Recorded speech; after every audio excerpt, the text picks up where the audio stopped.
Bonjour à toutes et à tous, c'est Alec et j'espère que vous allez bien. Aujourd'hui dans cette vidéo, on va voir les 4 points pour avoir l'air confiant et naturel dans vos prises de parole, que ce soit avec un simple interlocuteur, un discours commercial ou même une prise de parole en public. Donc avant toute chose, il va falloir bel et bien avoir conscience de l'importance des mots. Le choix de vos mots, quel que soit le discours, quel que soit le message que vous souhaitez véhiculer à travers votre discours est extrêmement important. Un mot X ou Y ne veut pas forcément signifier la même chose selon votre intonation, selon le contexte et selon bien entendu l'interlocuteur et le message que vous souhaitez toujours lui véhiculer et de la façon dont il va l'interpréter. Donc c'est extrêmement important à prendre en considération. Donc le choix des mots n'est pas à prendre à la légère, surtout lorsque votre discours est préparé. Aussi, si on prend le contexte d'un discours commercial, un discours de vente, que ce soit même au téléphone où en général on va souvent travailler avec des scripts ou en tout cas avec l'ébauche et le squelette, la structure d'un script donné pour véhiculer un message de façon claire et précise.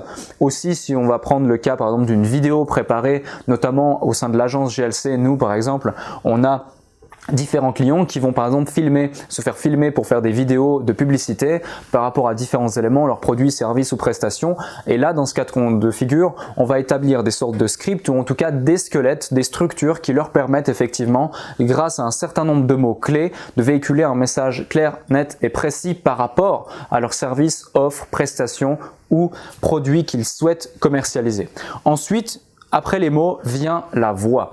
La façon dont vous allez vous exprimer, la façon dont vous allez maîtriser l'intonation, le teint de votre voix, son rythme, sa hauteur également, va être indispensable suivant comment vous voulez faire retranscrire ou interpréter vos messages. Bien entendu que ça va être lié également au rythme, c'est-à-dire que si vous allez être pressé, énervé, stressé, triste ou autre, vous allez vous exprimer de façon différente, que ce soit dans votre voix elle-même, mais aussi dans le rythme, la façon que vous allez débiter un certain nombre de mots. Ou alors, si vous avez envie de mettre en place une ambiance un peu plus tranquille, vous allez parler plus calmement, etc., etc. Par contre, si vous voulez être stressé, effectivement, là, il va falloir accélérer. Ça paraît logique, mais au final, des fois, on se rend compte dans certains contextes que ce n'est pas compliqué. Encore, il y a quelques semaines de cela, je me suis fait un exercice avec l'agence, notamment pour ceux qui l'ont vu, à mettre en place une vidéo publicitaire où on a dû doubler chacune de nos voix.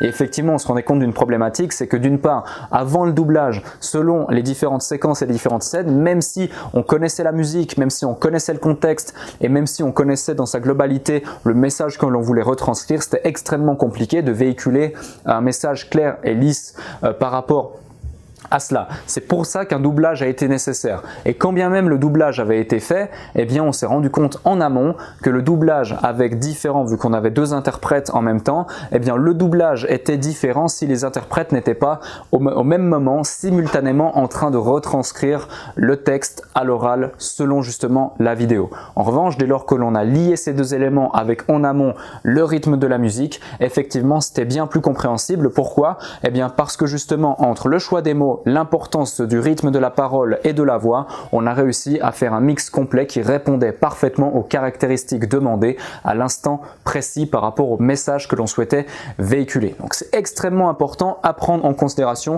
et c'est comme ça que d'une part cette vidéo avait l'air naturelle, mais en plus on avait bien entendu une confiance innée qui était présente à travers chacune de nos paroles et ça s'est ressenti notamment à travers les commentaires et la réaction du public derrière. Aussi, lorsque vous allez avoir un discours, il est important de mettre en place des pauses qui vont être, je dirais,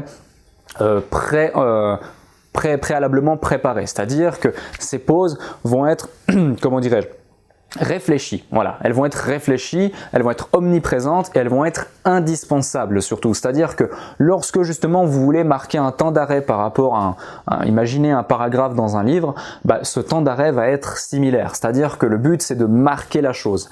Marquer la chose et aussi faire interpréter et enregistrer l'élément que vous venez de dire. Si par exemple c'est un élément brusque ou de fracas par rapport à une chute dans votre parole, eh bien mettez un temps de pause de façon à ce que les gens puissent également visualiser, imaginer et comprendre réellement quel est le message à interpréter en amont.